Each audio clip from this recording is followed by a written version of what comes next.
Welcome to Vani வீட்டு சமையல். இன்றைக்கி பார்க்க போகிற ரெசிபி வந்து சுரக்காவை வச்சு ஒரு கிரேவி பண்ண போகிறேங்க. அது எப்படின்னு பார்க்கலாம். சுரக்காய் வந்து இப்படி மெலிசாக கட் பண்ணிக்கோங்க. இது வந்து ரொம்ப பிஞ்சு சுரக்காவாக இருக்கிறதுனால நான் உள்ள விதை எடுக்கவே இல்லை, அப்படியே சேர்த்துருக்கேன். ரொம்ப நல்லா இருக்குது. இது எப்படி பண்ணுறதுன்னு பார்க்கலாமா? ஃபஸ்ட்டு வந்து ஒரு கடாயை சூடு பண்ணிவிட்டு கொஞ்சமாக எண்ணெய் சேர்த்துக்கோங்க.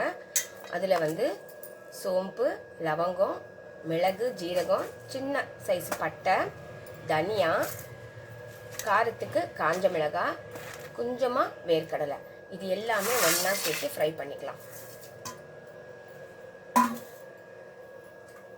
கொஞ்சம் ஃப்ரை பண்ணிக்கோங்க.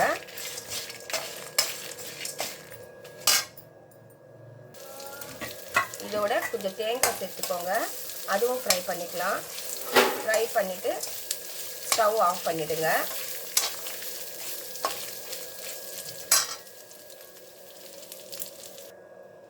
இப்போ பாருங்கள், ஸ்டவ் ஆஃப் பண்ணிட்டேன். அந்த சூட்லேயே வந்து ஒரு தக்காளி, ஒரு ஸ்பூன் இஞ்சி பூண்டு விழுது இதுலேயே சேர்த்துக்கோங்க. அதுக்கப்புறமா கொஞ்சமாக பெருங்காயத்தூள், மஞ்சத்தூள், மிளகாய்த்தூள் இதையும் இதுலேயே சேர்த்துக்கிட்டு எல்லாம் கலந்து விட்டு ஒரு வாட்டி அப்படியே அரைச்சிக்கலாம். நைஸாக அரைச்சி எடுத்துக்கலாம்.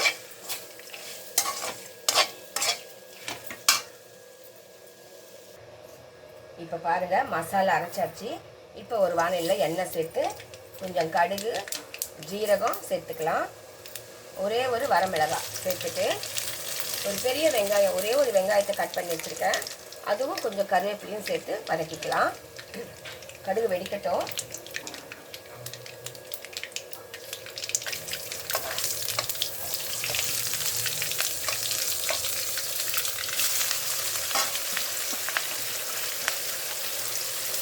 வெங்காயத்தை நல்லா வதக்கிக்கலாம்.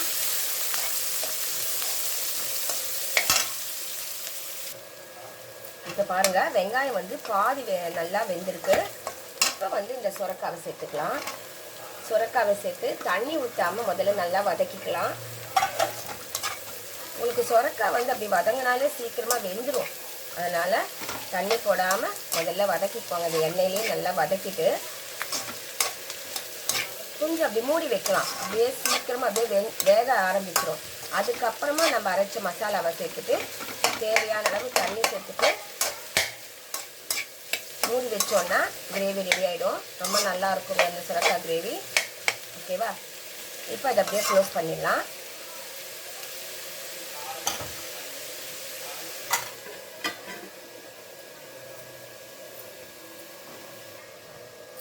இப்போ பாருங்கள், சுரக்காய் பாருங்கள் நல்லா தண்ணி விட்டுருக்கு. அப்படியே தண்ணி விட்டு அதுலேயே கொஞ்சம் வேக ஆரம்பிச்சிருக்கு. இன்னும் கொஞ்சம் வேகட்டும். அதுக்கப்புறமா நம்ம அரைச்ச மசாலாவை சேர்த்துக்கலாம்.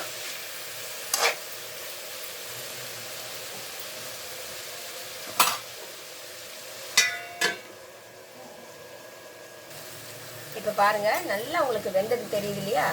இந்த அளவுக்கு நல்லா ஒரு 70-80% வெந்துருச்சு சுரக்காய். தண்ணியே ஊற்றலை பாருங்கள். நம்ம அந்த தண்ணிலேயே, அதில் சுரக்காயில் இருக்க தண்ணிலேயே நல்லா வெந்துருச்சு. இந்த மாதிரி வெந்த பிறகு நம்ம அரைச்ச விழுது சேர்த்துக்கலாம். பாருங்கள், அரைச்ச விழுது வந்து அப்படியே சேர்த்துக்கிறேன்.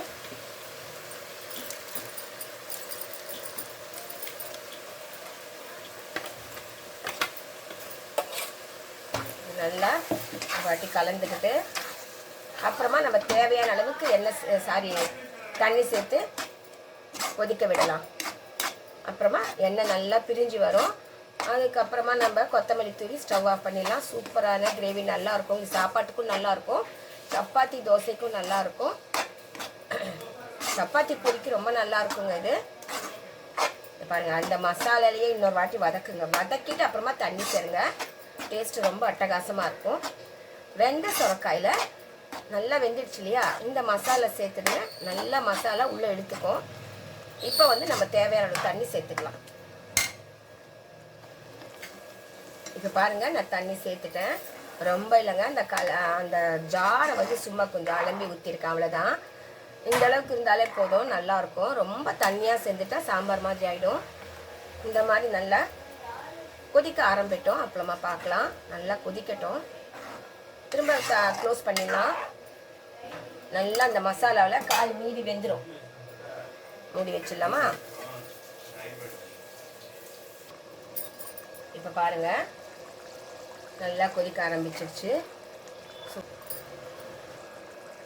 இப்போ பாருங்கள், நல்லா எண்ணெய் பிரிஞ்சு வந்துடுச்சு, சூப்பராக வந்துடுச்சு. இந்த ஸ்டேஜில் நம்ம ஸ்டவ் ஆஃப் பண்ணிவிட்டு கொத்தமல்லியை தூவிக்கலாம். சூப்பரான சொரக்காய் கிரேவி ரெடி. சாப்பாட்டுக்கும் ரொம்ப நல்லா இருக்குங்க. பூரி, சப்பாத்தி எல்லாத்துக்குமே சூப்பராக இருக்கும். நீங்களும் ட்ரை பண்ணி பாருங்கள். பிடிச்சிருந்தால் லைக் பண்ணுங்கள், ஷேர் பண்ணுங்கள், கமெண்ட் பண்ணுங்கள். மறக்காமல் என் சேனலை சப்ஸ்கிரைப் பண்ணுங்கள்.